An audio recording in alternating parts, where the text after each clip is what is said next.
Welcome to the 1 Minute Apologist. 1 Minute Apologist. Apologetics seeks to give credible answers to curious questions, to give a defense. How to handle false teachers. We're living in a time where false teaching is ubiquitous, and sadly, many people fail to recognize where false teaching exists. False teaching in the Bible is discussed on ample occasions. In fact, the scripture is replete with verses dealing with false teachers. Paul, in his letter to Timothy, in his second letter in particular, he writes in chapter 2, verse 15, teaching young Tim how to deal with false teachers. He says, do your best to present yourself to God as one approved, a worker who has no need to be ashamed, or a worker who has no need to blush before God.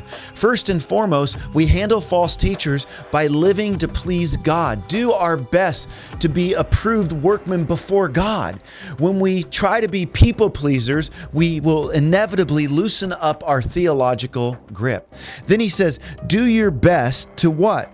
Do your best to present yourself to God as one approved, a worker who has no need to be ashamed, rightly handling the word of truth. This word rightly handling is the Greek word orthomateo. It means to cut straight or to set straight. And it is like a person who is out working on laying bricks and they lay a straight line of bricks, or a craftsman cutting a straight line.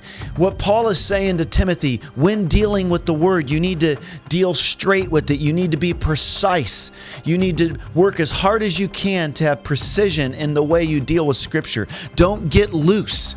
And so if we're going to handle the word, we first need to handle it. We need to get in the word and study the word, and we need to do everything we can to be precise. And then we also need to recognize the consequences. We see this in verse 16, but avoid irreverent babble, for it will lead people into more and more ungodliness. So false teaching can lead to ungodliness.